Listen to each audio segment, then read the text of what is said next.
Sino po naniniwala? May mga sitwasyon sa buhay natin na ang tingin natin parang ito na yung katapusan, parang ito na yung huli, pero nagugulat tayo na may kakaibang ginagawa ang Panginoon dun sa sitwasyon na yun ng ating buhay. Napansin niyo po yun? Totoo ba? May mga sitwasyon na akala mo katapusan na, pero yung pala yung gagamitin ni Lord para iligtas ka. Yung sitwasyon na akala mo katapusan na, pero gagamitin palang way ng Diyos para ikaw ay iligtas sa isang sitwasyon na hindi dapat para sa'yo.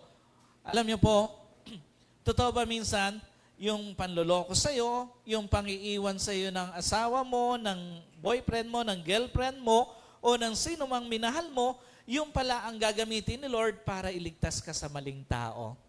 Napansin niyo yan? Minsan, yung pagkakabaw mo pa sa utang, yung pa pala yung gagamitin ni Lord para iligtas ka sa tuloy-tuloy na problema sa pera.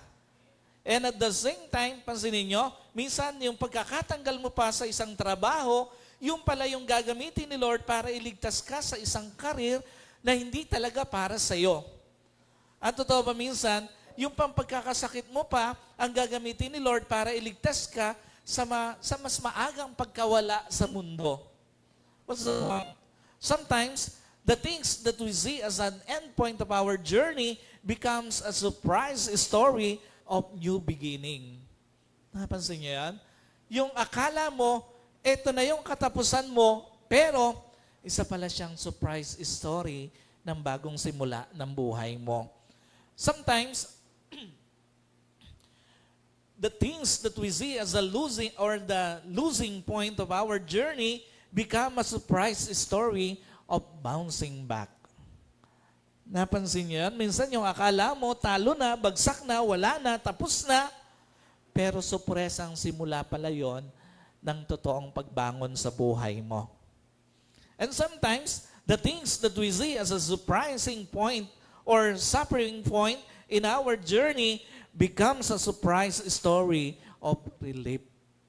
Minsan yung akala mo na simula ng matinding paghihirap mo, simula pala yon ng paglaya mo.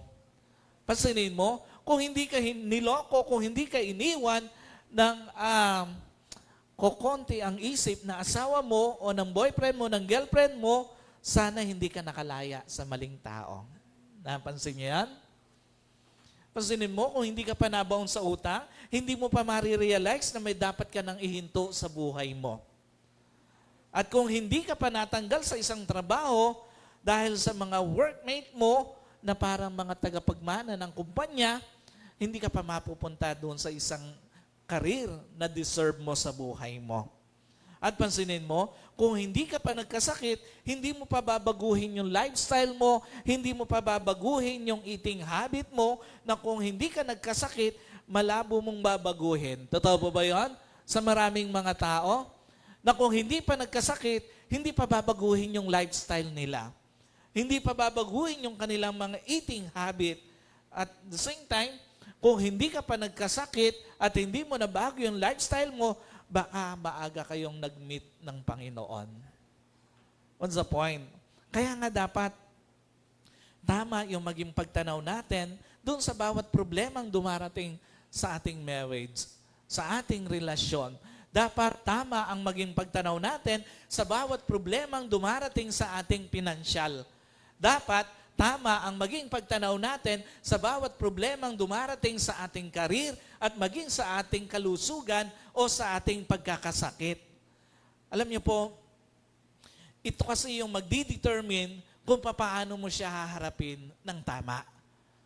Ito rin ang magdidetermine kung paano mo siya tatawirin. Yung tamang pagtanaw sa isang problema, ito yung magdidetermine kung paano mo siya harapin, kung paano mo siya tatawirin, and at the same time, kung paano mo siya gagamitin tuntungan para sa katagumpayan mo. Ganon ka-importante na tama ang pagtanaw ng isang tao sa bawat problemang dumarating sa kanya. Now, the question is, ano ba madalas na mukha ng problema sa ating buhay? How problem looks like in our journey.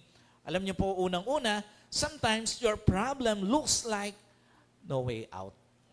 Sino po rito na experience na yon? Na nung dumating yung isang problema sa iyo, ang tingin mo parang wala siyang pintuan palabas, parang wala siyang solusyon. Sino po rito naka-experience na ng ganon?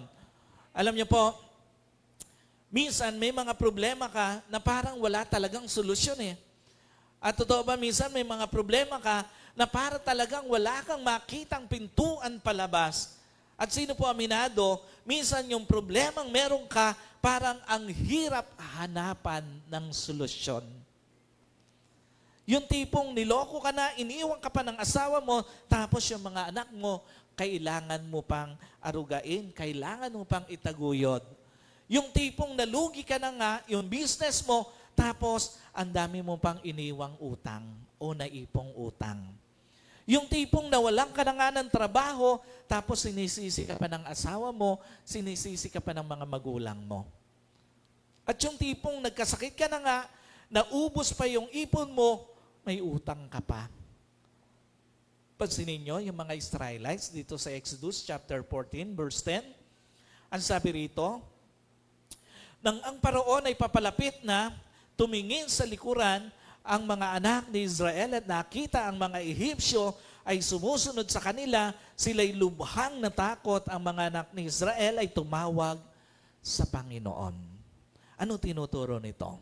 Una, most of the time, we tend to focus on the obstacle rather than the Lord. Totoo ba yan? Sa maraming pagkakataon, kapag ka ang problema parang walang pintuan palabas, mas natetempt tayo na tingnan yung mga obstacle kesa tingnan ang Diyos. Sino po aminado? Minsan, kaya tingin mo na wala nang solusyon sa panluloko sa'yo, sa pangiiwan sa'yo, kasi napopokus ka agad dun sa mga obstacle. Sino po aminado? Minsan kaya tingin mo wala nang solusyon sa pagkakabaon mo sa utang kasi napopokus ka agad sa obstacle kaysa mapokus ka sa kung paano ka iaahon dito ng Diyos. Sino po aminado? Minsan, kaya tingin mo wala nang solusyon sa karir mo, wala nang solusyon doon sa iyong trabaho kasi nga napopokus ka agad doon sa obstacle kaysa doon sa kung paano ka makakabangon ang iyong karir. At sino po aminado? Minsan, ang tingin mo, kaya walang solusyon ang sakit mo kasi napopokus ka agad sa obstacle kaysa doon sa kung paano ka gagaling sa iyong sakit. Pansinin nyo, yung mga Israelites, ang naging focus nila, yung mga chariots, yung mga sundalong Ehipsyo sa likod nila, at yung malawak na Red Sea doon sa kanilang harapan. What does it mean? Pag ang laging focus mo ay ang laki ng problema mo, your situation naturally feels hopeless. Pag ang laging bukang bibig mo, yung mga hadlang sa problema mo, ikaw mismo nagdideklara ng pagkatalo mo. Ito po ang totoo. Hindi mo pwedeng mapagtagumpayan ang anumang problemang meron ka sa buhay mo nang ang laging bukang bibig mo yung obstacle at hindi yung kayang gawin ng Diyos sa problema mo. Ikalawa, most of the time, God put us in a situation where only miracle of God can save us. Sino po rito na-experience na yan? Yung bang nalagay ka doon sa isang sitwasyon na wala kang ibang pwedeng maging pag-asa kung hindi ang himala ng Diyos. Kung hindi yung kamay ng Diyos. Kasi ninyo, sino po ang naniniwala? Minsan, alam niyo po, sasadyain talaga ng Diyos na malagay ka sa sitwasyong ang tanging makapagliligtas sa iyo ang kamay ng Diyos. Sino po naniniwala? Minsan, sasadyain talaga ng Diyos na mailagay ka o matrap ka sa isang mapanlokong relasyon para lang makita mo na tanging himala lang ng Diyos ang makapagliligtas sa iyo. At sino po naniniwala? Minsan, hahayaan ng Diyos na malagay ka sa isang grabing problemang pinansyal para lang makita mo na ang tanging himala lang ng Diyos ang makapagliligtas sa iyo. The same concept sa ating kalusugan. Minsan, hahayaan ng Diyos na maranasan mo ang isang sakit na ang tingin mo hindi mo deserve para lang makita mo na walang ibang tanging pag-asa kung hindi ang Diyos. Ang tanong, ano ba yung reason dito o yung deeper reason ng Diyos para tanggalin sa iyo? Alam niyo po, para daling ka ng Diyos doon sa ganong klase ng sitwasyon na wala kang ibang mapanghahawakan kung hindi ang sarili mo o kung hindi ang himala ng Diyos. Alam niyo po, ang deeper reason dito ng Diyos ay yung para tanggalin ka doon sa isang tinatawag na sobrang pagtitiwala sa kakayanan ng sarili mo. Yung sobrang self-reliance. Sometimes, dahil doon sa sobrang tiwala natin doon sa kaya nating gawin, hinaayaan ng Diyos na malagay ka sa isang sitwasyon na wala kang ibang pwedeng maging pag-asa kung hindi ang Diyos lang. Ikalawa, ano ba madalas ang mukha ng problema sa ating buhay? Sometimes, your problems continue to chase you even after it was happened. Sino po aminado? Minsan may mga problema, kahit matagal nang nangyari, parang hinahabol-habol ka pa rin. Napansin niyo yan? Yung bang ang tagal-tagal nang nangyari sa buhay mo, dekada nang nakalipas, pero hinahabol ka pa rin eh. Napansin niyo yan? Minsan kahit nakaalis ka na sa isang mapanlokong relasyon, sa isang mapanlokong marriage, parang anino pa rin itong sunod ng sunod sa'yo. Minsan kahit nakaahon ka na sa pagkakabaon sa utang, parang anino pa rin ito na sunod ng sunod sa'yo. Alam niyo po, sino po minsan na-experience niya yung ganitong mga bagay? Ang tagal-tagal na nung problema na yon, pero parang sunod pa rin ang sunod sa iyo. Yung ang tagal ka nang iniwan ng asawa mo, pero parang anino pa rin siyang nakasunod sa buhay mo. Yung ang tagal mo nang nakaalis doon sa pagkakabaon sa utang, unti-unti ka nang bumabangon, pero parang anino pa rin siyang nakasunod sa iyo. Alam niyo po, especially, sino naniniwala, hindi madali yung makaranas ng ganitong karanasan. Yung pagkakabaon, sino rito naranasan na magkautang? Lalo na doon sa mga panahon na nagpapaaral ka, doon sa panahon na pinalalaki mo yung mga anak mo, hindi mo naman talaga may iwasan minsan na maranasan yung mga ganong bagay. Yung nangangarap ka na makapagnegosyo, makapagtatag na isang matatag na business, there are some point ng buhay natin kahit gaano kaganda ang intention mo, nalalagay ka sa ganong sitwasyon. Alam niyo po, paalala ko lang din, kung tayo may kilalang tao na nakaranas ng ganitong bagay, do not be the person who reminds her or his past. Dapat hindi na ikaw yung nagpapaalala ng masakit na karanasan niya sa buhay niya. Dapat, sa halip ipaalala mo sa kanya na di ba nabaong ka sa utang, dapat ang gawin mo, ipanalangin mo ang isang tao. Alam niyo po, hindi madali makaranas ng ganong karanasan sa buhay. Kahit sa ibang areas ng ating buhay, yung mga taong iniwan, yung mga taong niloko, dapat kahit alam mo yung kanyang istorya, hindi na ikaw dapat yung nagpapaalala nito sa kanya. Sa halip, pinapanalangin mo siya silently sa buhay mo. Kasi, alam niyo po, kahit hindi mo intensyon na saktan ng isang tao, masasaktan mo yun eh. Tandaan niyo po, lagi nating tatandaan, ano man yung mga pinagdaanan sa nakaraan ng isang tao, hindi ikaw yung dapat na nagiging dahilan para bumalik pa yung sakit. Alam niyo po, again, meron kasing mga pagkakataon na kahit hindi sabihin ng isang tao, nararanasan pa rin niya na parang hinahabol-habol siya nung nakaraan niya. At dapat hindi na ikaw yung nagpapaalala dun sa nakaraan niya. Alam niyo po, pansinin niyo itong mga Israelites, physically wala na sila sa Egypt eh. Pero, spiritually, they still lack of trust to the Lord. Yung nakalabas na sila doon sa Egypt eh. Nandoon na nga sila sa harap ng Red Sea, pero Alam niyo po, nakalabas na sila ng Egypt, pero paulit-ulit pa rin nilang binabalikan yung konting ginhawa na naranasan nila sa loob ng Egypt. Ano sabi nila doon sa verse 12, sa chapter 14 ng Exodus? Hindi ba ito yung sinasabi namin sa iyo o sa inyo sa Ehipto? Hayaan mo na kaming mag-isa at pabayaan mo kaming makapaglingkod sa mga Ehipsyo, sapagkat mas mabuti pa sa amin ang maglingkod sa mga Ehipsyo kaysa mamatay sa ilang. What does it mean? Una, some people are still trapped on the illusion of a better past. Ano ibig sabihin ito? May mga tao sobrang rupok, nalungkot lang na tempt ng balikan yung mapanakit na relasyon niya.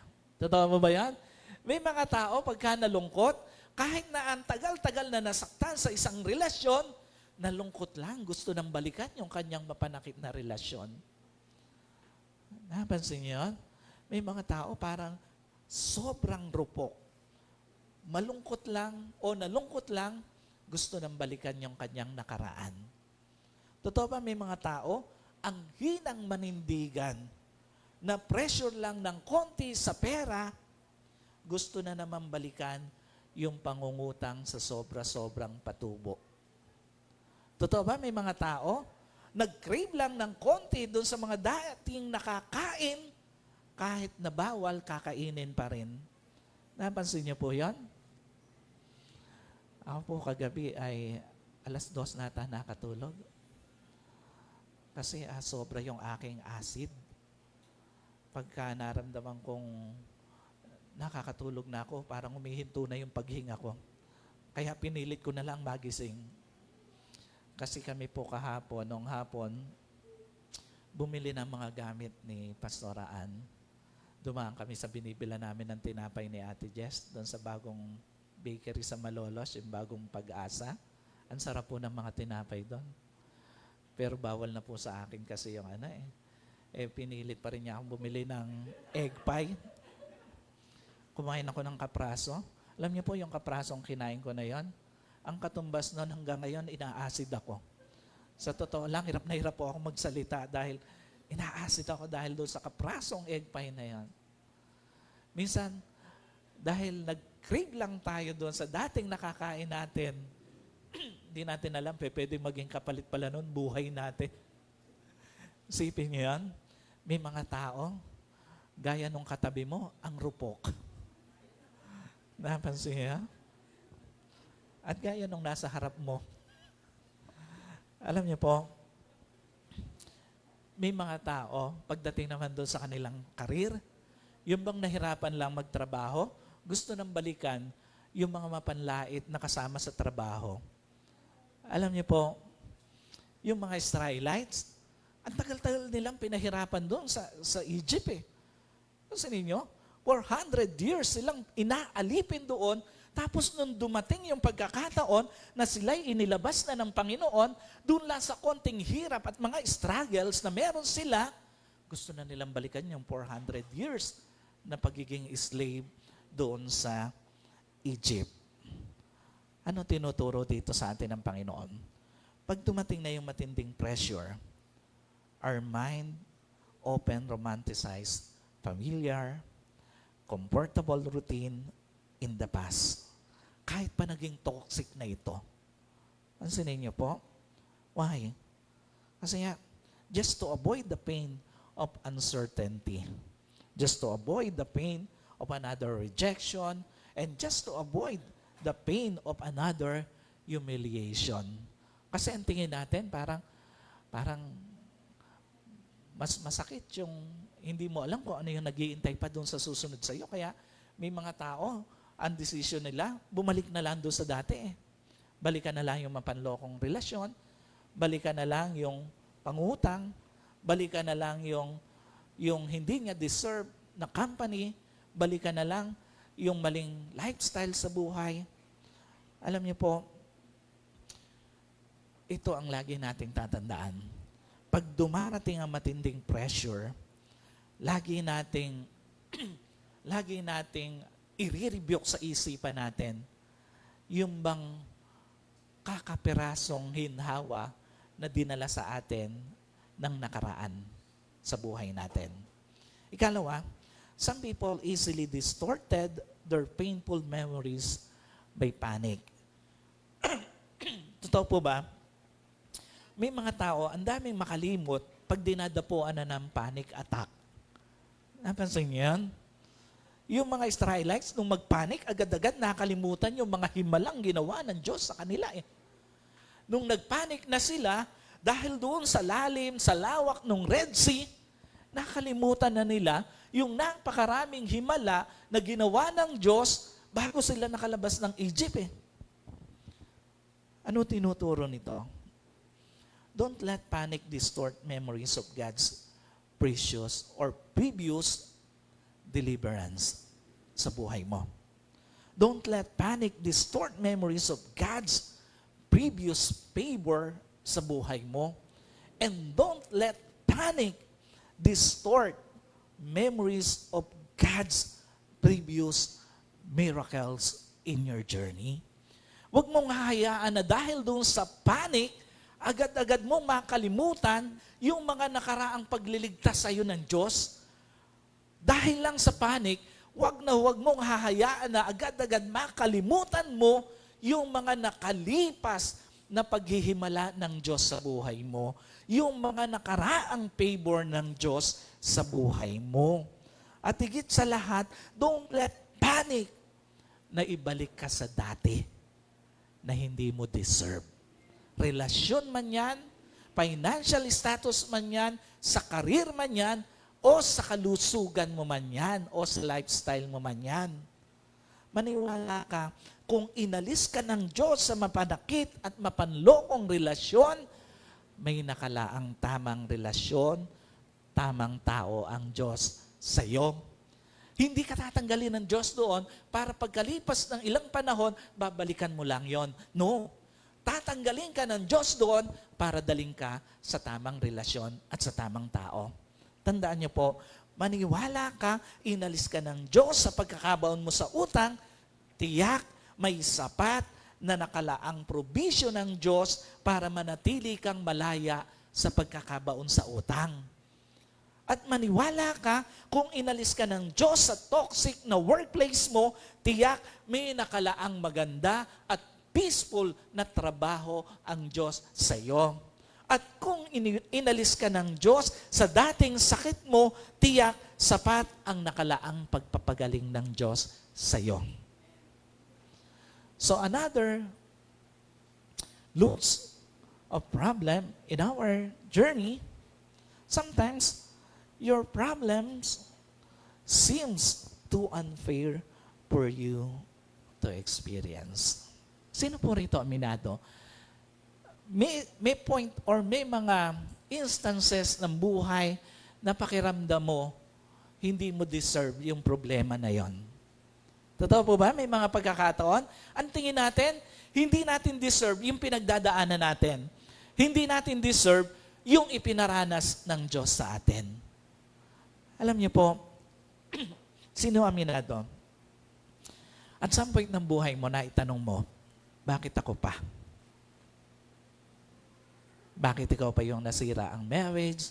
Bakit ikaw pa yung niloko? Bakit ikaw pa yung nabaon sa utang? Bakit ikaw pa yung nawala ng trabaho? Bakit ikaw pa yung nagkasakit? What does it mean? Una, when problem seems too big, it was easy for you to feel that life was so unfair.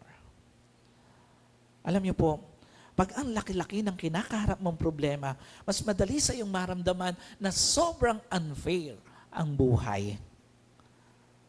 Sino po aminado? Minsan pakiramdam mo, sobrang laki para sa iyo yung pinaranas na problema ng Diyos sa marriage mo. Sino po aminado? Minsan pakiramdam mo, parang sobrang unfair, sobrang laki yung ipinaranas ng Diyos na problema sa iyo sa pera, sa karir mo, at maging sa iyong kalusugan. Pero ito po ang totoo. Maraming laban sa buhay, lalo na malalaking laban sa buhay, ibinigay ng Diyos hindi para sa iyo ang laban. Yung laban na tingin mo sobrang unfair, sobrang laki, tandaan mo, ibinigay yan ng Diyos sa iyo, hindi para sa iyo ang laban na yon. Kasi nga, dapat lagi nating tatandaan, maraming laban sa buhay, lalo na yung malalaking laban sa buhay na ibinigay ng Diyos sa iyo, hindi para ipanalo mo, kung hindi para ipanalo ng Diyos. Kaya ibinigay sa iyo ng Diyos yon, hindi dahil para sa iyo yung laban na yon, kung hindi para sa Diyos yung laban na yon. Kaya ibinigay ng Diyos sa iyo yun, hindi para ilaban mo, hindi para ipanalo mo, kung hindi para ipanalo ng Diyos sa buhay mo.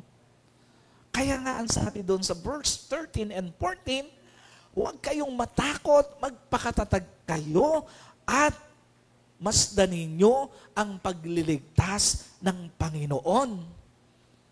Ang kasunod na sabi doon, ipaglalaban kayo ng Diyos, the Lord will fight you. Kaya pala sobrang laki ang battle sa iyong marriage kasi ang Diyos pala ang makikipaglaban para sa iyo. Kaya pala sobrang laki ang battle sa finances mo kasi ang Diyos ang makikipaglaban para sa iyo. Kaya para sobrang laki ang battle sa iyong career, ang Diyos pala ang makikipaglaban para sa iyo. Kaya pala sobrang laki ang battle para sa iyong kalusugan kasi ang Diyos pala ang makikipaglaban para sa iyo. Ang kailangan mo lang, ang sabi doon, be still, trust Him, and go forward. Iyon ang sabi ng Panginoon sa kanila. Ang kailangan nyo lang, be still, magtiwala sa Kanya, at magpatuloy kayo.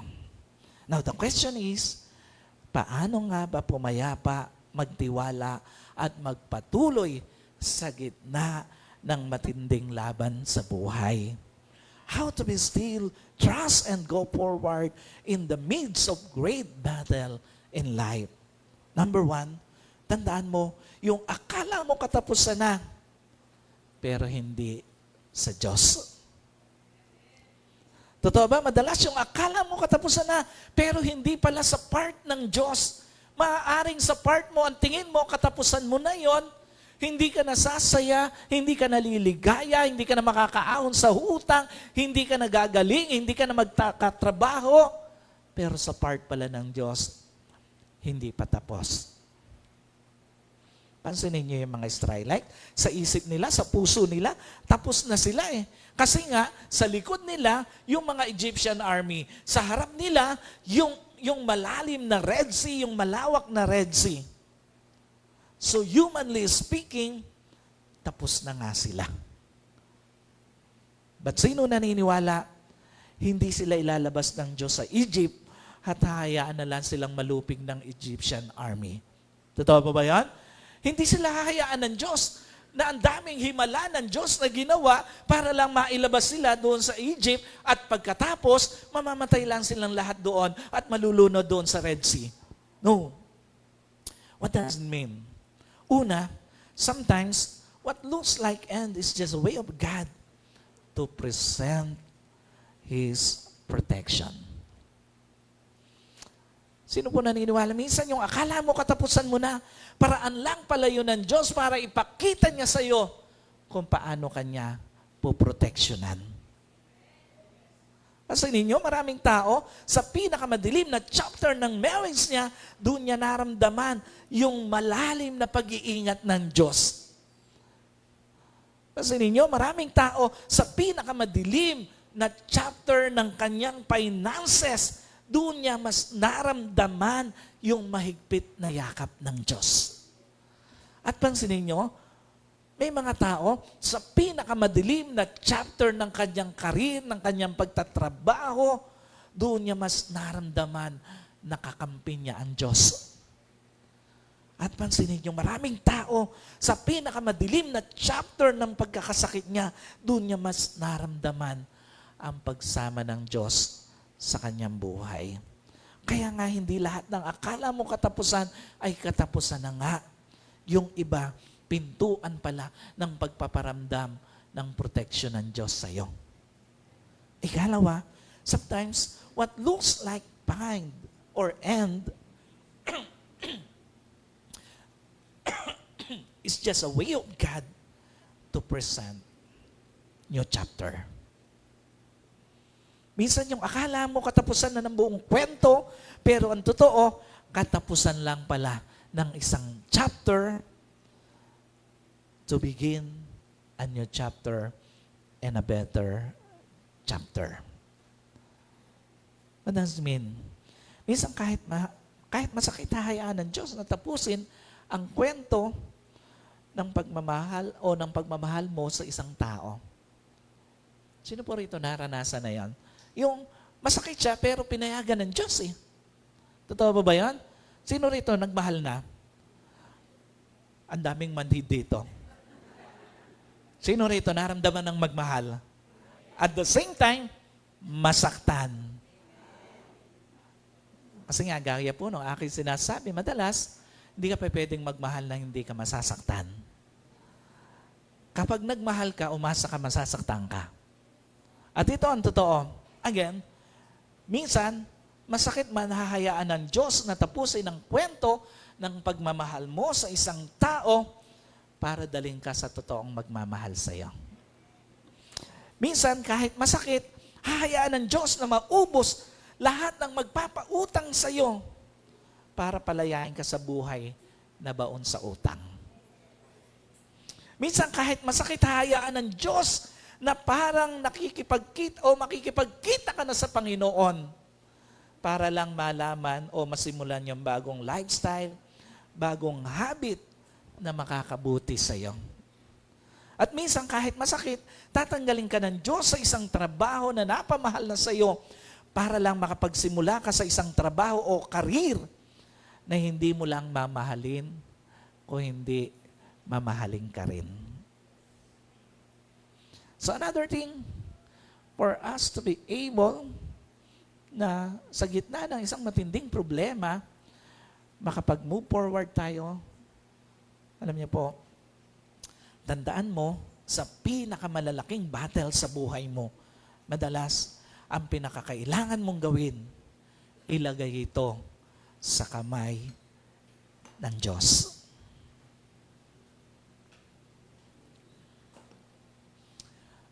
Sino po naniniwala? May mga laban sa buhay, ginawa mo na lahat, pero wala pa rin. Totoo po ba yan? Sino rito? Nagkaroon na ng ganitong klaseng experience sa buhay na ginawa mo na ang lahat, pero wala pa rin at the end of the day. Wala pa rin siyang naging resulta. Yung bang ginawa mo na ang lahat para sa iyong relasyon, pero at the end of the day, naghiwalay pa rin kayo eh. Yung ginawa mo na ang lahat para makaahon ka sa utang, pero at the end of the day, may natira pa rin. Yung ginawa mo na ang lahat para makasundo mo ang iyong mga kasama, manatili ka sa isang trabaho, pero at the end of the day, naalis ka pa rin. Sino po naniniwala? Totoo ba hindi lahat ng laban sa buhay, kailangan mong sumugod? Minsan ang kailangan mo, sumuko. Totoo ba minsan, sobrang irony na para magtagumpay ka, ang kailangan mo, sumuko. What's the point? Una, pag isinuko mo sa kamay ng Diyos ang laban, ina-unlock mo yung supernatural deliverance mula sa Diyos. Sino po naniniwala? Sa puntong wala ka nang kayang gawin para makalaya ka sa isang mapanakit, mapanlokong relasyon, may magagawa ang Diyos. Totoo po ba yan? Sa puntong wala ka nang kayang gawin para makaahon ka sa pagkakabaon sa utang, may magagawa ang Diyos.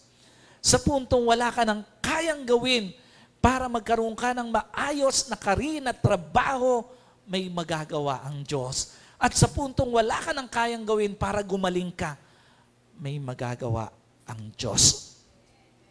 Kasi nga ito ang totoo. Madalas, ang pumipigil lang para sa himala ng Diyos sa laban mo, yun laban na ayaw mong bitawan. Madalas, ang pumipigil lang para sa himala ng Diyos sa laban mo, yun laban na ayaw mong isuko sa kamay ng Diyos. At madalas, ang tagumpay, hindi sa napakagaling na paglaban, kundi sa napakagaling na pagsuko sa paanan ng Diyos. And finally, for us to be able na in the midst of great battle in our journey, makapag-move forward pa rin tayo. Tandaan mo sa panahong parang walang solusyon, hindi ibig sabihin nun, wala din doon ang Panginoon. Sino naniniwala? In the absence of solution, it doesn't mean absence of God. Totoo ba yan? Pansinin niyo, sa sitwasyong parang wala nang solusyon, sa sitwasyon ng mga Israelites, sa likod nito, mga sundalo, sa harap nila yung Red Sea. Pero sabi ni Lord sa kanila, sinabi ng Panginoon kay Moses, sabihin mo sa mga anak ni Israel na sila ay magpatuloy. Pansinin nyo yung senaryong ito. Inuutusan sila ng Diyos na mag-move forward, pero ang lalim, ang lawak ng Red Sea. Paano sila mag-move forward doon? What does it mean? Una, madalas hindi naman tinanggal ng Lord o tinatanggal ni Lord ang problema, pero gumagawa siya ng daan para palayain ka sa problema. Napansin niyo yan? Pansinin niyo? Hindi naman tinanggal ni Lord yung Red Sea. Totoo ba? Hindi naman niya tinanggal, pero hinati niya yung Red Sea para makaraan yung mga Israelita. Ano tinuturo nito? Minsan hindi naman totally tatanggalin ni Lord anino ng taong mapanakit ng iwan ng loko sa iyo. Palalayain ka lang ni Lord sa Kanya para makarating ka sa promised land mo sa iyong relationship. Minsan hindi naman talaga tatanggalin totally ni Lord ang problema mo sa pera eh. Palalayain ka lang ni Lord sa pagkakabaon mo sa utang para makarating ka sa promised land mo sa iyong finances. At minsan, hindi naman talaga totally tatanggalin ni Lord problema mo sa trabaho, sa iyong career. Palalayain ka lang ni Lord sa hindi mo deserve na trato para makarating ka sa promised land ng career mo. At minsan, hindi naman totally tatanggalin ni Lord ang sakit mo eh. Palalayain ka lang ni Lord sa maling lifestyle, maling habit, para makarating ka sa promised land ng health mo. At ikalawa, madalas, yung pinakakinatatakutan mong problema, yung pala gagamiting daan ni Lord para sa kalayaan mo. Pansinin mo, takot na takot kang iwan, takot na takot kang ipagpalit. Pero, yung pala yung tuluyang gagamitin ni Lord na way para tuluyang kang lumaya sa isang relasyon na hindi mo deserve. Pansinin mo, takot na takot kang wag pautangin eh. Totoo po ba yan? May mga tao, takot na takot wag pautangin, pero yung pala yung gagamiting way ni Lord para tuluyang kang lumaya sa pagkakabaon sa utang. Minsan, takot na takot ka natanggalin sa trabaho, matanggal sa isang trabaho, pero yung pala yung gagamiting way ni Lord para tuluyang kang lumaya sa maling trato sa iyo. At pansinin mo, minsan, takot na takot ka na magkasakit, pero yung pala yung gagamitin ni Lord para tuluyang kang lumaya sa maling habit at lifestyle sa buhay mo. The very thing you feared most is the solution God used towards your freedom. So church, this is the message of the Lord for you this morning. dito sa physical service, sa online service. Maaaring bago nung marinig ang mensaheng ito yung sitwasyon mo. Ito yung pinagdadaanan mo. Patuloy kang hinahabol ng nakapanakit ng iwan sa iyong relasyon. Patuloy kang hinahabol ng nasira mong relasyon. Hindi mo alam kung paano i-settle yung mga pagkakautang mo. Hindi mo alam kung saan na ba patungo ang karir mo, ang pangarap mo. Hindi mo alam kung gagaling ka pa ba. Maaaring again, bago ka dumating dito sa lugar na ito, bago mo narinig ang mensaheng ito yung sitwasyon mo. At ang pinakamalungkot, pag tinignan mo yung sitwasyon mo, parang sitwasyon ng mga Israelita. Sa harap wala kang nakikitang solusyon at sa likod, humahabol na nakaraan o kahapon. Pero maniwala ka, the Lord is not limited of what you can see. Hindi malilimitahan ng Diyos ng mga nakikita mo lang. Maniwala ka, what feels impossible to you is not impossible sa Diyos. Yung tingin mong imposible sa iyo, pero sa Diyos, walang imposible. Again, what looks like your ending could be the road where God reveals His deliverance and your freedom. Yung akala mo katapusan mo na, yung pala yung gagamiting daan ng Diyos para ipahayag ang kanyang pagliligtas sa iyo. Yung pala yung gagamiting daan ng Diyos para sa totoong kalayaan mo sa nakaraan na masakit na karanasan. So church, bago po tayo magwakas sa isang panalangin, may I ask the worship team to come forward.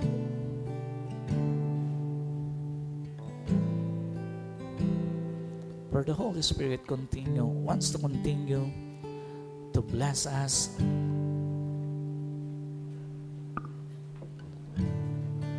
Gusto ng banal na Espiritu na hindi mo lang marinig ko, hindi maranasan mo buong buo sa iyong puso, sa iyong isipan, sa iyong espiritu ang mensahe ng Diyos for this morning.